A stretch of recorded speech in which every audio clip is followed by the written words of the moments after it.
जब मुहूर्त ही निकल गया सगाई का तो सॉरी क्या कर लेगी। थैंक्स टू दिस गर्ल हमारे सारे अरमानों पे ना वाटर सा फिर गया। हाँ तुझे तो सरला जी ने सगाई के लिए जॉब से छुट्टी दे दी थी ना, फिर तो दूसरी नौकरी ढूंढने के लिए क्यों गई? अगर इतनी बड़ी प्रॉब्लम थी तो हमें फोन क्यों नहीं किया? आपको वो रिंग कहाँ मिली?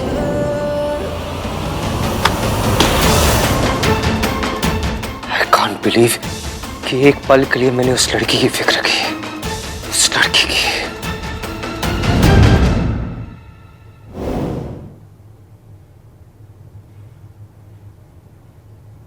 बैंड तो बच ही गई थी,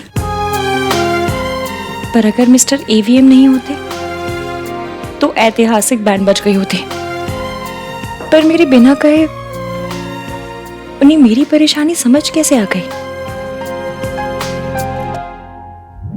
माहिया, माहिया। तुम्हें अपनी फैमिली की फिक्र नहीं थी, सिर्फ एक जॉब की फिक्र थी। सेल्फिश टू ना तो लेवल।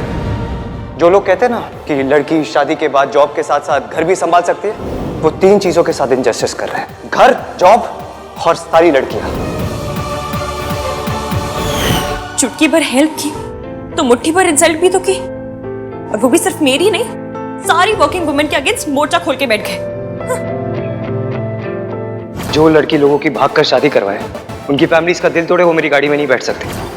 लड़का हो या लड़की, जो ये हरकत थी वो बेहुदा थी। जब तुम ब्रेकफास्ट के बाद घर से निकली थी तो बहुत परेशान लग रही थी। मुझे लगा पता नहीं क्या हो गया है, मे बी तुम्हें किसी की हेल्प की जरूरत है।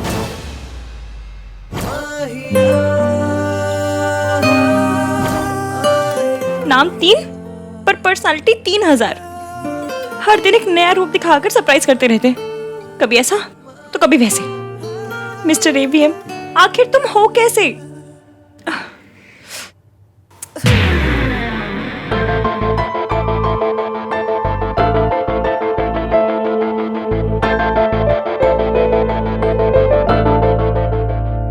देखो तुम डायबिटिक हो, तुम्हारे पास ना ये पेपर हमेशा तुम्हारे पर्स में होना चाहिए। अच्छा आप ये पेपर लेके चल देती, इसने बचा लिया आपको। उसे पता था मैं परेशान थी, वो मेरे साथ नहीं थे, फिर भी मेरे साथ थे।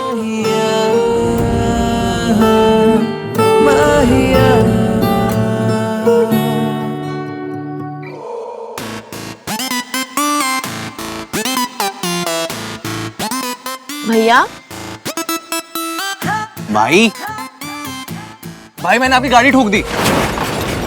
दादी ने बॉयफ्रेंड बना लिया, पापा को एलियंस उठा के ले गए भाई।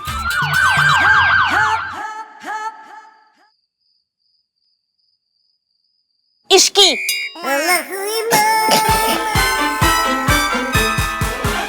इसकी बातें क्यों सुनता है तू?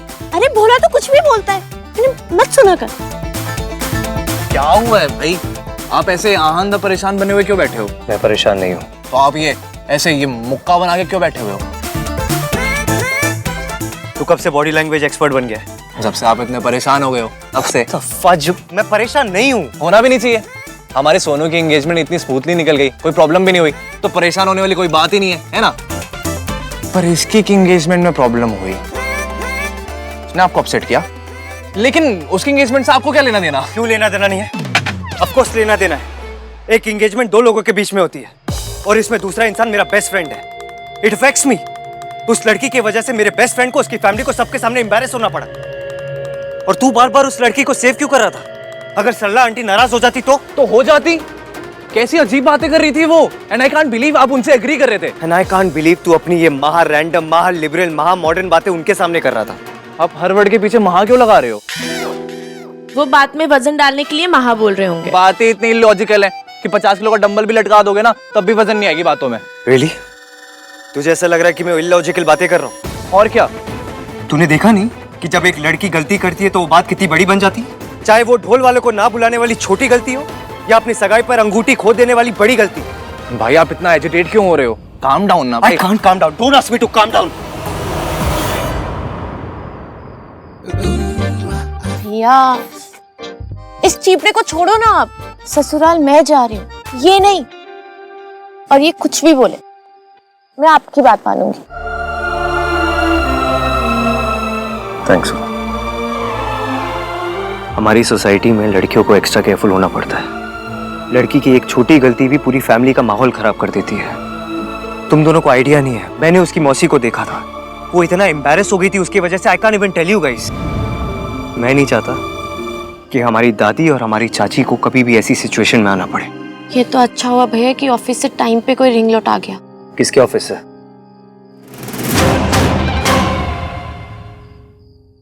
भाई कोई सच में उसके ऑफिस से आया था? हाँ आया था, बताया ना, कितनी बार पूछ रहे की सवाल। भाई ऐसे ही, आई बिलीव यू। वैसे घर में भी एक रिंग का बैकअप बॉक्स है, पर आपने थोड़ी ना उसमें से कोई।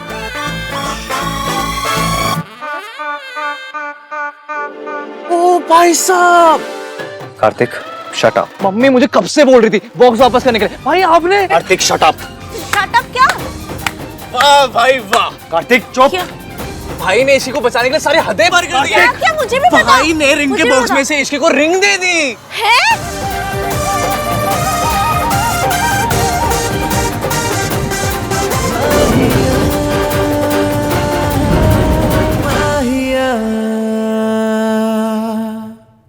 मैंने तुम्हारे लिए कुछ नहीं किया, जो कुछ किया अपने बेस्ट फ्रेंड के लिए किया, सुमन आंटी के लिए किया और तुम्हारी मौसी के लिए किया।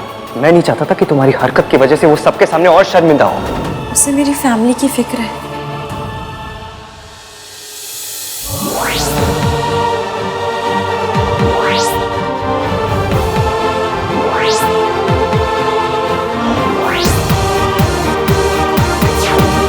ये नाम 3 बंदा भी मेरे लिए इसको टिक्के से किया जा रहा है। नहीं नहीं नहीं नहीं नहीं, ये लिस्ट मयंक को टिक करनी है, एवीएम को नहीं। अगर मैं उस लड़की की गलत हरकतों की लिस्ट बनाऊंगा ना, तो पता है लिस्ट बनाने से पहले क्या करूंगा? क्या करोगे? एक सप्लीमेंट कॉपी लूंगा। मेरी आइडियल गर्ल की लिस्ट के हर पॉइंट के एग्जैक्ट ऑपोजिट है वो लड़की। आपके ऐसे कोई लिस्ट भी है? यस। पॉइंट नंबर 1, लड़की की प्रायोरिटी घर होनी चाहिए, जॉब नहीं। पॉइंट नंबर 2, लड़की घर की शांति के लिए हर चीज सैक्रिफाइस करेगी, no drama at all. Point number 3, marriage over love. Marriage क्या? अबे वो छोड़ सोनू, ये देख भाई ने ऐसी लिस्ट बनाई है जिसका सोल पर्पस ये है कि इसकी उस लिस्ट में फिट ना हो पाए। मैरिज ओवर लव का मतलब है कि लड़की के दिमाग में शादी को लेकर फिल्मी आइडियाज ना हो। उसके दिमाग में ये ना हो कि शादी के बाद वो अपने हस्बैंड के साथ स्विट्जरलैंड जाएगी, गाना गाएगी, डांस करेगी। शादी का मतलब जिम्मेदारी। भाई ये लिस्ट नहीं है, ये एंटी इश्क की लिस्ट है। ऐसा तो नहीं है, लेकिन मैं ऐसी लिस्ट बनाऊंगा, एंटी दैट गर्ल लिस्ट। मेरा दिमाग चल गया है।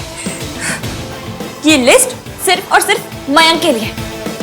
उसने एक गलती की है, बस उसे चांस दे, दूसरों से टिक मत करवा।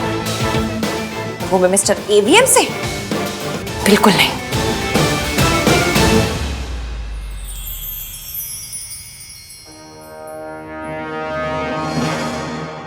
ऐसे नहीं तो वैसे आपकी हर लिस्ट इश्क के अगेंस्ट ही होती है। हाँ, बनानी है मुझे उसके अगेंस्ट सारी लिस्ट। जिस दिन मैं पहली बार उसे मिला था ना, तभी समझ गया था that girl is bad news. नहीं भैया, इश्की ऐसी नहीं है। और आज तो मुझे उसके लिए बहुत बुरा लगा। उस लड़की के लिए बुरा फील करना is just a waste of time.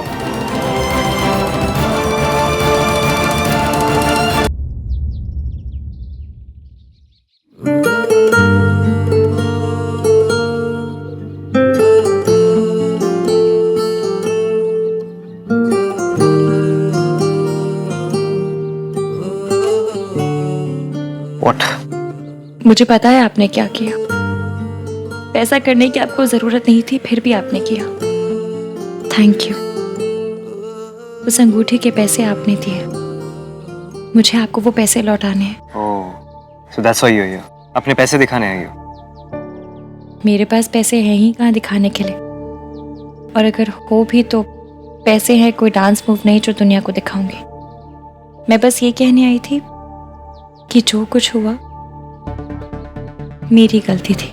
चलो, finally we agree on something. Yes, जो कुछ कल हुआ उसमें सिर्फ तुम्हारी गलती थी। क्या लगता है तुम्हें? तुम मेरे घर आओगी, कहोगी मुझे जॉब मिल गई है, पैसे मेरे मुंह पे मारोगी, you'll throw money at my face और सब कुछ भुला दिया जाएगा। मैं यहाँ पर सिर्फ पैसे लौटाने की बात करने आई थी और कुछ भी नहीं। पैसे फेंकना, मुंह पे मारना हम लोअर मिडिल क्लास लोग मुहावरों में भी यूज नहीं करते। पैसे की वैल्यू पता है हमें। तो क्या कहना चाहती हो कि मुझे पैसे की वैल्यू नहीं? आप मुझे गलत समझ रहे हैं। मैं तुम्हें गलत नहीं समझ रहा हूँ, तुम गलत ही हो। कॉन्ग्रेचुलेशंस, जॉब मिल गई है तुम्हें, पैसे भी कमा लोगी, लेकिन क्लास नहीं आएगा तुम्हारे अंदर कभी। इनफैक्ट तुम जैसे फैमिली की लड़कियों के अंदर ना क्लास कभी होती ही नहीं है। घर से जब निकली थी तो क्या बोल के आई थी? या होगी, पैसे दोगी और तुम्हारी सारी मिस्टेक्स रेक्टिफाई हो जाएगी। कल जो कुछ हुआ वो सब ठीक हो जाएगा। तुम्हारे पेरेंट्स, तुम्हारी फैमिली की इतनी इज्जत हो, उनकी इतनी खराब इमेज बन गई, वो सब कुछ ठीक हो जाएगा। अगर मैं तुम्हारे पेरेंट्स की जगह होता ना तो शर्म के मारे मारी। बस आपने मेरी हेल्प की इसलिए मैं चुप हूं, लेकिन दोबारा मेरे पेरेंट्स का नाम अपनी जुबान पे मत लाइएगा। आज जितनी तुम्हें अपने पेरेंट्स की इज्जत की फिक्र है ना, कल होती तो क्या बात थी। यू नो व्हाट, हम जो कुछ करते हैं ना, सही गलत भला बुरा, उसमें हमें कोई जज नहीं करता, हमारे पेरेंट्स को जज करता है। सही गलत हमें कोई नहीं समझता, हमारी परवरिश को समझता है। और आपको लगता है कि मेरी परवरिश गलत है? नहीं, मुझे लगता नहीं, तुम्हारी हरकतें यही बताती। आपने मुझ पे एहसान किया, इसका मतलब ये नहीं आपके जो मन में आएगा वो आप बोलते जाएंगे और मैं चुपचाप सुनती रहूंगी। और वैसे भी ये बात मेरे और मयंक के बीच में है, मैं उसी से जाकर करूंगी। I really hope Mayank sees you for what you really are. You know what, Ishki, मेरा तुम्हारे बारे में जो फर्स्ट इंप्रेशन था ना, वही सही था। तुम किसी की नहीं हो सकती, तुम किसी की फैमिली के लिए, उस लड़के के लिए सही हो ही नहीं सकती। You know why? क्योंकि तुम्हारी परवरिश गलत है, तुम्हारी फैमिली गलत है।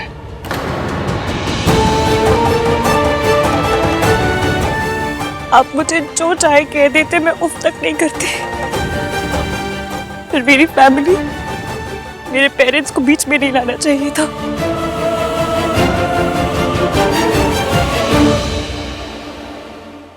इश्की ने तो मयंक को कॉल किया था, लेकिन मयंक ही कॉल बैक करना भूल गया। तो कॉल करने की जरूरत ही क्या पड़ी? सगाई वाले दिन लड़की को घर से बाहर क्यों जाना, और वो भी नौकरी के लिए? सुमन, तुम्हें अच्छा लगे या बुरा लगे, लेकिन मैं सही बात बोलूंगी। और सही बात यह है कि मुझे तो पहले दिन से ही वो लड़की गलत ही लग रही है। तुमने उसे बहू बनाने का फैसला कर लिया है तो कर लिया है, लेकिन पहले दिन से ही अंगूठे के नीचे रखना। जस्ट इमेजिन दादी, सरला आंटी भी सोनू के लिए ऐसी ही बातें कर रही होंगी। हाँ तो करना चाहिए, उनकी बहू है।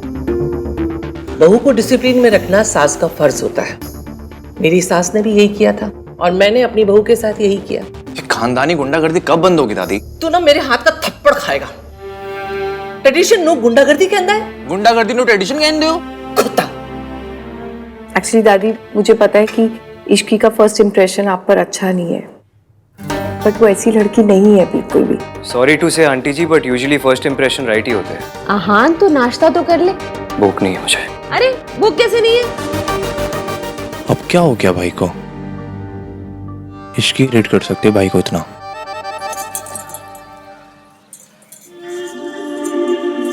थैंक यू भैया।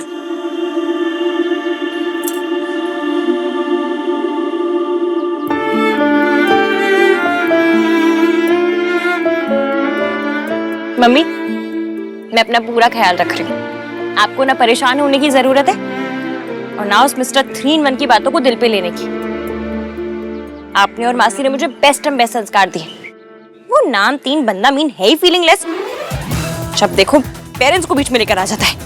1921 का आदमी कहीं का। एक अच्छा काम किया था, पर इतनी घटिया बातें कर करके उस अच्छे काम पे भी गोबर मर दिया उसने। बोला बाहर जा, यहाँ से मुझे अकेले रहना है।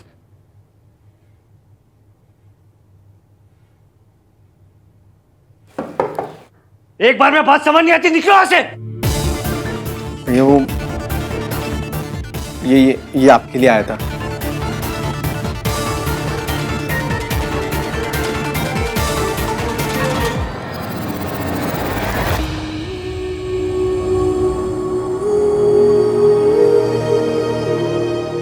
ऐसा है, मेरे मम्मी पापा ने मुझे बड़े अच्छे संस्कार दिए हैं। आपके अगर गोल्डन प्लेटेड है तो मेरे वाले प्योर गोल्ड है, इसलिए मैं किसी का उधार नहीं रखती।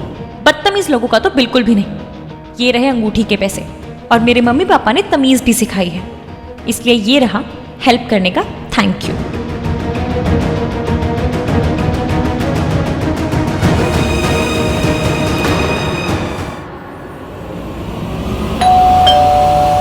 लगता है इश्की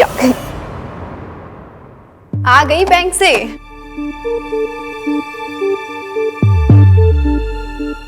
हाँ बेटा आप, अब पर इश्की तो घर पर नहीं है। आप आइए ना, अंदर आइए। नहीं, इट्स ओके। मैं बस ये वापस करने आया था। एक तो आप पहली बार हमारे घर आए हैं, ऊपर से कल जो आपने हमारे लिए किया, उसके बाद मैं आपको इस तरह दरवाजे से नहीं लौटने दूंगी। एक चाय तो पीकर जाओ ना बेटा, प्लीज प्लीज। चलिए। आंटी, मैं बस ये लौटाने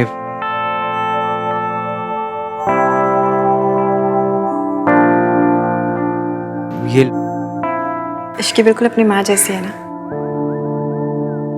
काश इश्की की शादी पे दीदी भी यहाँ होती। जब इश्की पैदा हुई थी ना तो दीदी बहुत खुश थी। वो तो तभी से कहती थी कि इश्की की विदाई पे खुद उसे अपने हाथों से सजाएंगी, अपनी शादी के जेवर, अपनी शादी की साड़ी इश्की को पहनाएंगी। इश्की के पेरेंट्स इश्की के बचपन में ही गुजर गए थे।